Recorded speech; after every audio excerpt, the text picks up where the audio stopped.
Hello అండి.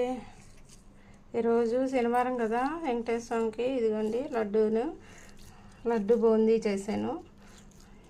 సోమవారికి ఒక 2 గ్లాసులు పిండి తీసుకున్నాను. 3 గ్లాసులు పంచదార పాకం పెట్టి చక్కగా కలిపేసుకున్నాను.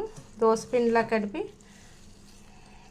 నూనె మరిగాక మనము కన్నాల గరిటెతోటి చక్కగా వేసేసుకొని పాకం వచ్చి మన ముందే పాకం మన పిండి పక్కన కలిపి పెట్టుకున్న తర్వాత పాకం వచ్చి 2 గ్లాసుకి 1 గ్లాస్ వేసుకోవచ్చు, 2 గ్లాసులు వేసుకోవచ్చు, లేదంటే రెండు గ్లాసుల పిండికి 3 గ్లాసులు పంచదార వేసుకోవచ్చు. ఎట్లాగైనా పర్లేదు.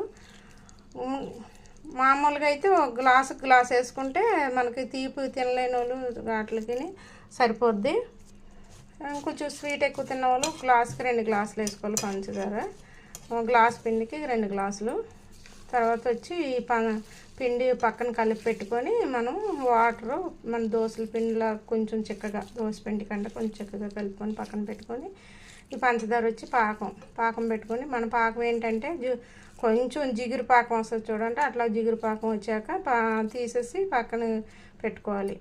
పాకం పెట్టుకున్నప్పుడు 2 గ్లాసులు పంచదారలోని కొంచెం వాటర్ వేసుకొని, ఒక 1/2 గ్లాసు వాటర్ వేసుకొని పంచదార కరిగిపోయాక కొంచెం జిగురు పాకం వచ్చాక మనం ఈ లడ్డూను అందులో పోసేసుకొని ఏగినట్టు అందులో వేసేసి చక్కగా కలిపేసుకొని ఇట్లాగా ఉండలు చేసేసుకున్న తర్వాత అంతా అయిపోయాక చల్లారాక దీంట్లోనే కొంచెం యాలక పొడి, కొంచెం పచ్చకర్పూరం వేసి కలిపి, మనం స్వామివారికి పచ్చకర్పూరం అంటే చాలా ఇష్టం కదా వెంకటేశ్వర స్వామికి.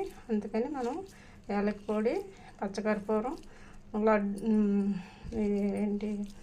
జీడిపప్పు వేసుకోవాలంటే జీడిపప్పు కిస్మిస్ వేసుకోవచ్చు, లేదంటే లేదు, అది మీ ఇష్టం. జీడిపప్పు కిస్మిస్ ఏంటంటే టేస్ట్ గురించి మనం వేసుకోవచ్చు, అది లేదు. ఇట్లాగే మనం కొంచెం నెయ్యి వేసుకుంటే బాగుంటుంది. కంపల్సరీ నెయ్యి వేసుకోండి ఉంటే మాత్రం.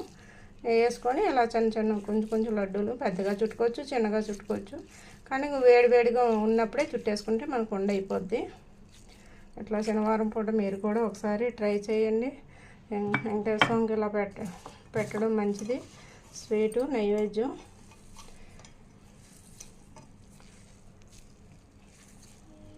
స్వామివారికి లడ్డు అంటే మహా ఇష్టం కదా వెంకటేశ్వర స్వామికి, స్వామివారికి.